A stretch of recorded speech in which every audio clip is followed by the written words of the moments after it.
was very touching. Very touching. Yeah.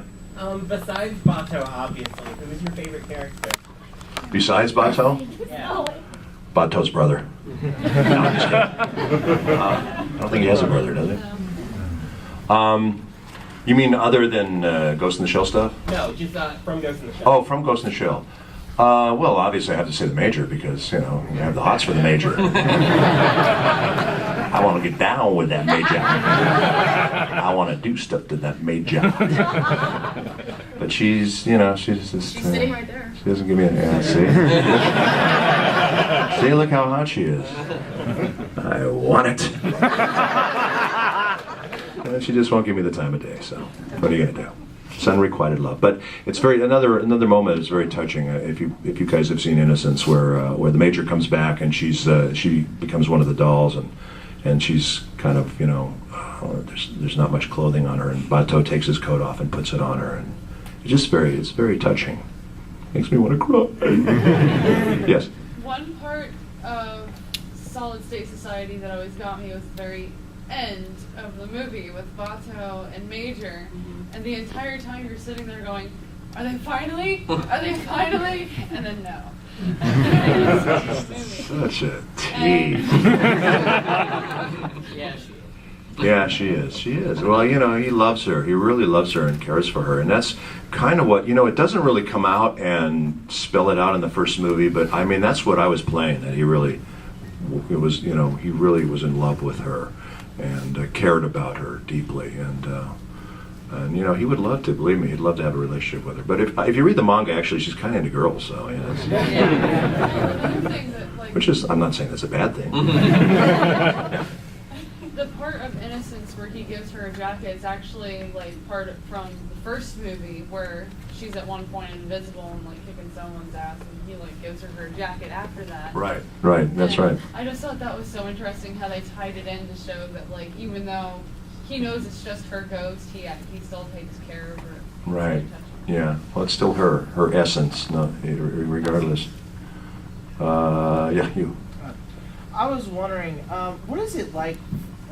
What does it feel like? It's terrible. What does it feel like to be related to a project that's inspired such movies like The Matrix, or help really define the cyberpunk genre? I'm going, where's my paycheck? I think it's pretty cool. I mean, you know, these. I'll tell you something. The thing that I think that you guys are so clued into, and I think the reason that these shows are just so popular is because these Japanese shows is because they really ask the tough questions. You know, that our animation is kind of formulaic. You know, the way it's laid out, and you know, I think that people are really kind of they ask these really hard questions. Like the thing, for example, and what I love about Ghost in the Shell is they talk about the morality of technology and the use of it, and how technology is actually growing faster than we are. And how are we going to use that technology? Are we going to use it for good or for evil, or how are we going to regulate that? Or, you know, it's just kind of these are interesting questions that I think we're really going to be having to face in the very near future. And the other interesting thing about Ghost in the Shell to me is that the machines are becoming more human, and the humans are becoming more like machines. Yeah. And in Innocence, actually, the thing that's the most human in the whole movie is the dog. Yeah. You know, and it's just really kind of an interesting statement on kind of where we're headed, you know, as a technological society. It's a very Blade Runner-esque statement. Yeah, it is. But you know, the scary part to me is that I see a lot of evidence of stuff like that happening, like that. So, I'm sorry, you had a question. You what would have to be your favorite thing about playing as Bato? What? I'm sorry. What is my favorite thing about playing? Yeah. Did you ask me what happened to my favorite thing?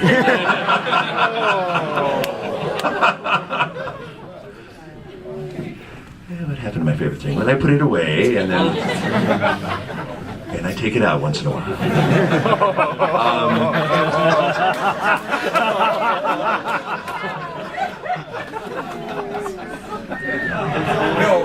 No. Calm down. You know what? My favorite thing about Bateau is that he's just tough as nails. He doesn't take shit from anyone, but he's got a heart of gold, and he's really tough on the exterior, but he's really mushy inside, and he's really a good, fair person, and he's got a real dry sense of humor. So those are the things I like about him, and those are the things that I relate to directly.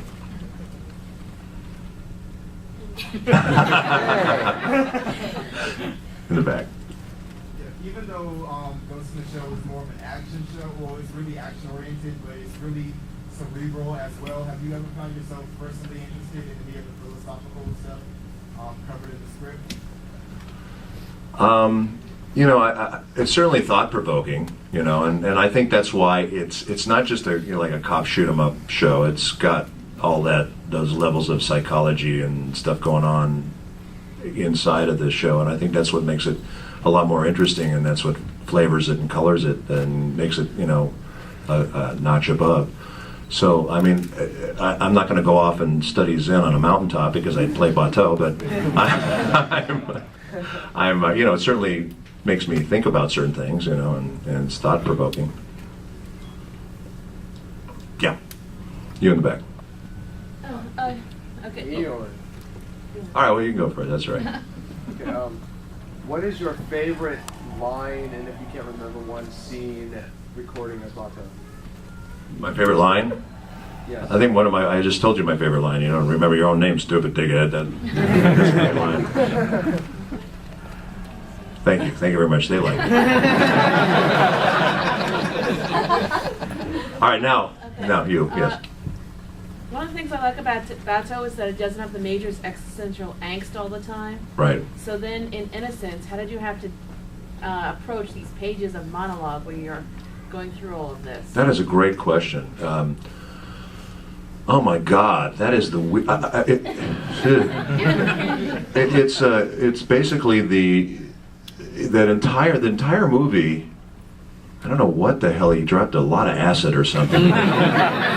That entire movie is like all platitudes, and it's all just, you know, and to try to write, I had to do the adaptation, so to try to write that into natural sounding dialogue was really challenging. And part of me wanted to just throw it away, and I actually, Crispin Freeman and I had long discussions about this, and I kept saying to him, I said, this is driving me nuts. I just want to like throw it out and make it like normal conversation, and you know, and we went back and forth and talked about stuff, and you know, and basically the bottom line is you kind of have to respect the original movie, because this is somebody else's creation that you're doing, so you can't just say, you know, screw it, you know, I'm going to do it the way I want to do it. You know, you can't do it. It's not right to do that to another artist. So I tried to make it as close to what the original was, but I also tried to make it, you know, acceptable to an American audience, so that it would sound somewhat natural and normal the way they spoke. And I tried to invent ways to intercut all those platitudes without having them just stop and say that, although there's parts where they have to do it, there's no way around it, you know.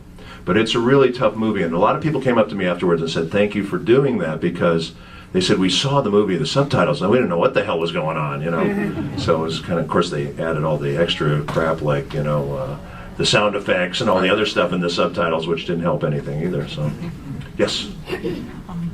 Of all the roles that you've ever had to do as an actor, which would you think is the most enjoyable you've had, or the most challenging experience you've had?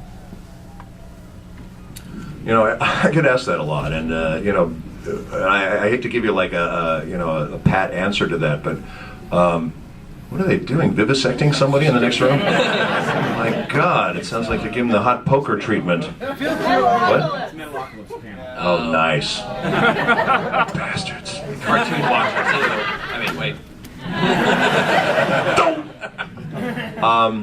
You know, I feel like all my characters I work hard on. I try to do a good job. It could be a piece of crap or a really good project or a cheap one, an expensive one. I try to do my best on everything I work on, and I try to, you know, be conscientious about everything I do. So it's hard. And you know, as far as my favorite, I mean, Bateau is one of my favorites. I like Jigen. I like doing Ziggy and Ziggurat 8. He was fun. I love doing all the Robotech characters I did. I loved doing all the Transformer characters I did. I loved doing the there's a bunch of games I worked on right now that I can't talk about, unfortunately. I love doing all those characters. We'll all keep it secret. You can tell us. Yeah, right. No, just between us. Us and YouTube. It'll be on YouTube. No one will know.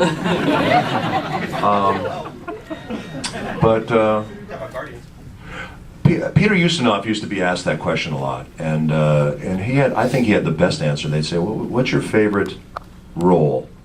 And he would say, "The next." And I think that's a great answer because you got to look forward to the next one and move on. And but yeah, they're all like my little children, and I love them all. So so it's kind of hard. I'm trying to think of the Joker was a lot of fun. The Joker was something completely different for me and a really different voice, and I don't know where the hell that came out of, and it was just a blast playing him. So he was fun, and so it was great. It was a lot of fun. I also did this.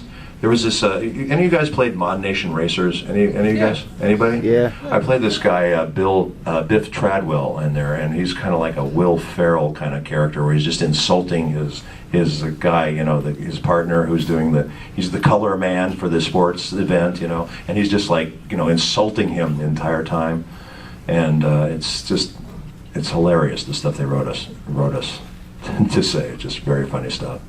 So that was fun, just to do comedy. Yeah. Between the Laughing Man and the Individual 11, which is your favorite plot arc? Between the Laughing Man and what was that? And the Individual 11. I don't know. I liked them both. I mean, the Laughing Man kind of went on for a long, long time, and we had, like 12 different guys played the Laughing Man. Steve Bloom played the Laughing Man. Abe Flotnick played the Laughing Man. Herbie Montoya played the Laughing Man. No, I don't know. I'm just making this shit up. I liked it. Although the one thing I didn't like, I guess they took the show to Canada and they tried to cut it together and make a thing, a different thing. And I guess they're trying to do sound-alike stuff with us. And I just thought that kind of sucked.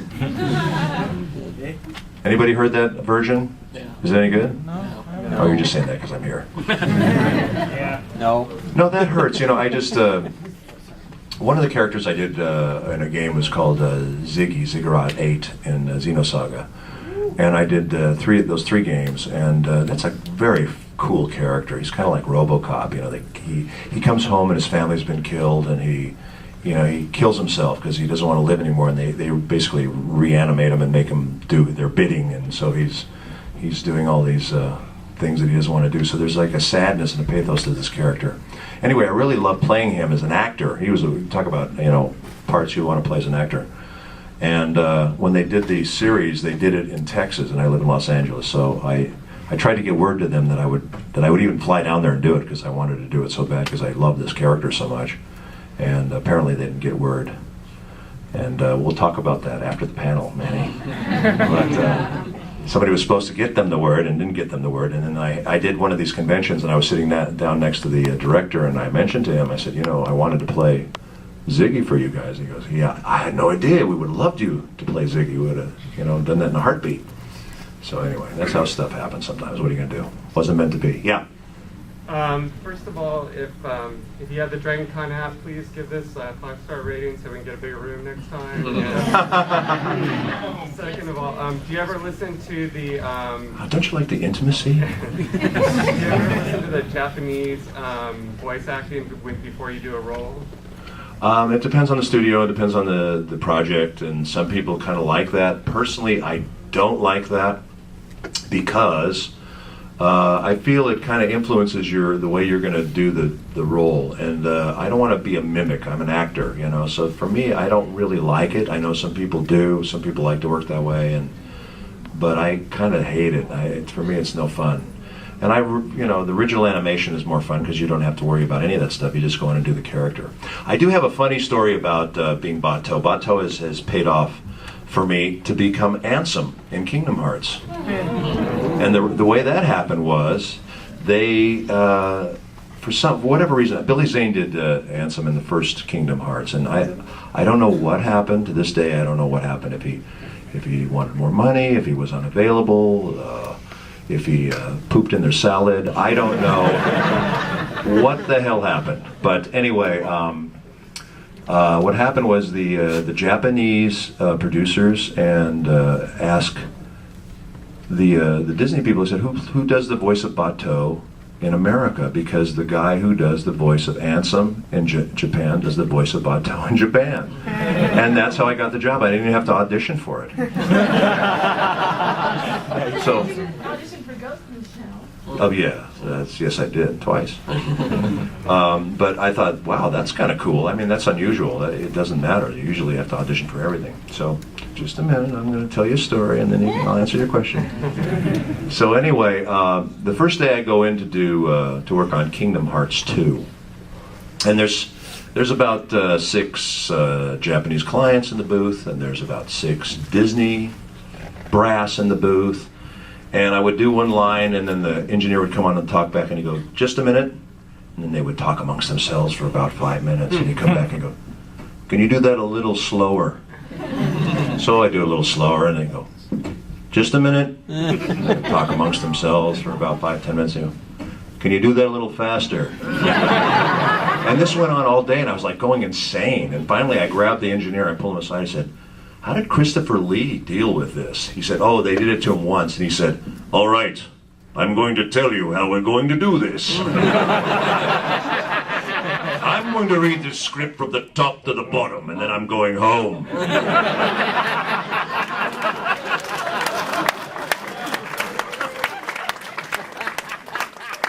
And that's exactly what he did. I thought, how fucking cool is that?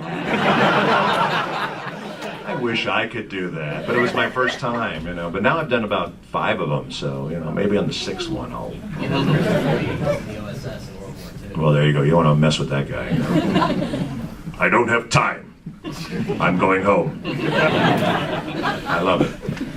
I love Christopher Lee. It was wonderful. I got to hear his tracks in my phones when I was doing my lines, so that was really cool. He and I have something in common. We both play Dracula, so... Woo! And actually, my Otis Mon, we had any Digimon fans. You know? My Otis Mon is my Dracula, basically, without the accent, so there you go. Any other questions? Yes? For the things that you write... Yes, I'll marry you. I'll marry you 2 together. I'm going to marry you 2 together. I was going to act as Batou the priest. Batou the priest. Anytime the majors rejected you for a woman. I know. See? Oh, see, now I'm going to have a complex now. All right, let me ask a question. What? When you write, how do you come up with the lines for either something original or just anything, or translations, either way? Well, the translations are a little easier in a way because, you know, you have essentially what they're saying. You know, the only tough part is you have to make it fit in the lip flaps.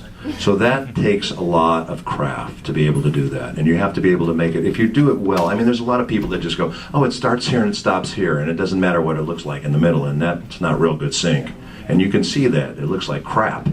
So when I write this stuff, you know, if they close their mouth, you have to have a word with a B, a P, or an M, so that when they put your mouth together, it makes those sounds. So the trick is to come up with a word that means the same thing as the word they're saying, but it starts with those letters or ends with the letters depending on where the lip flaps are. And it's very tedious, hard work that we sincerely do not get paid enough to do. But if it's done correctly, it can be wonderful and look really, really good. Yes. Okay, I was curious, like, I know that studios do forgetting words.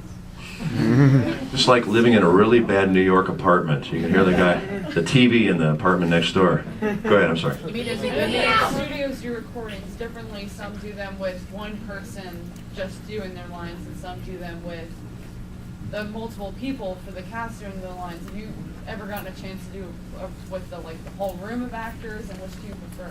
Yeah, I'm doing a series right now for Nickelodeon. It's the sequel to Avatar. It's Legend of Korra, thank you. Yeah, which I'm very excited to do because there's just a wonderful group of actors working on this, and me. And You're in that. Very good too. oh, thank you, thank you. I can't say who I play yet. But it's a good part, and I'm very happy to be part of it. It's a really good group, and I hope it's as successful as the original Avatar. I really do. What I've seen, it looks amazing. It's very cool. So, anyway, to stay on point.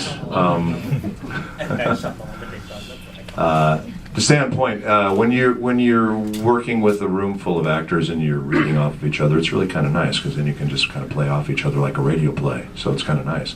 When you go in, just about all dubbing. Well, all dubbing. I guess it's safe to say you go in one at a time and you do the lines one at a time by yourself.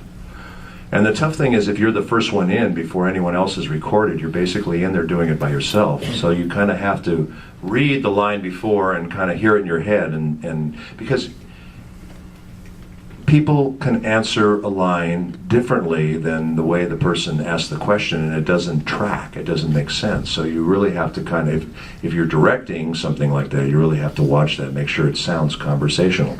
By the end of it, it should sound like they're just talking to each other instead of, recording a bit here and a bit here and a bit here, and it doesn't really fit together, So it's tricky. It's all very tricky, what we do. Magic. It's movie magic. Yes? Going back to the morality of technology, and I guess tying it into the show, with the way technology is headed now, or I guess in the show, or the way technology was headed in the show, would you prefer to be a doll or a human? What? Is this guy high? No, I'm just kidding.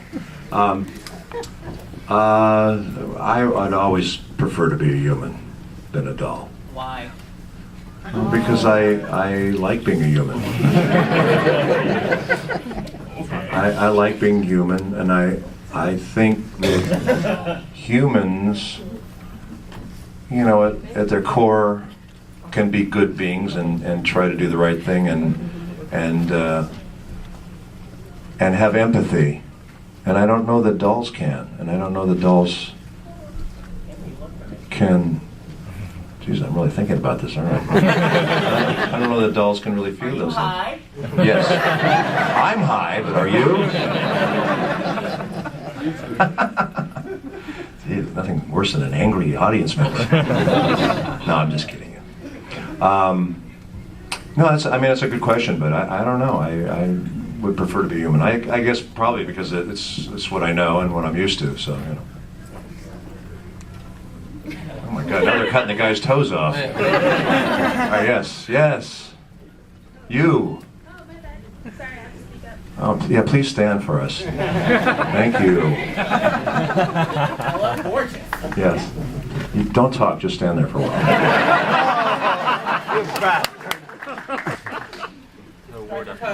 Yes, I'm sorry. So, I have a question for you. Yes, I have a question for you. Okay, have you actually had a chance to meet the Japanese VA for Bato? If you have, what were the circumstances? If you haven't, what would you say?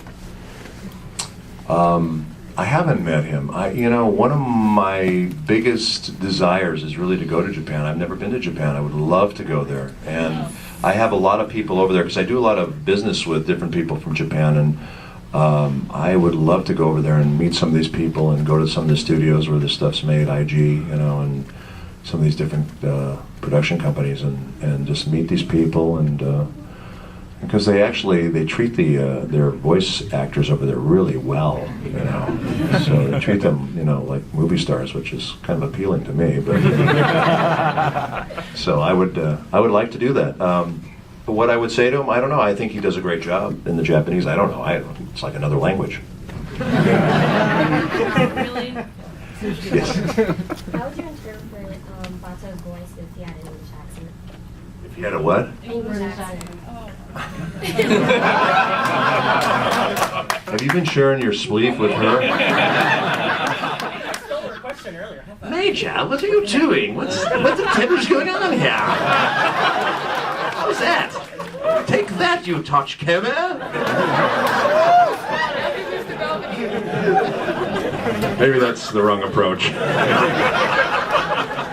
Yes. Cheerio, Major. Russian. Yes, well, Tachkoma, come over here. Yes.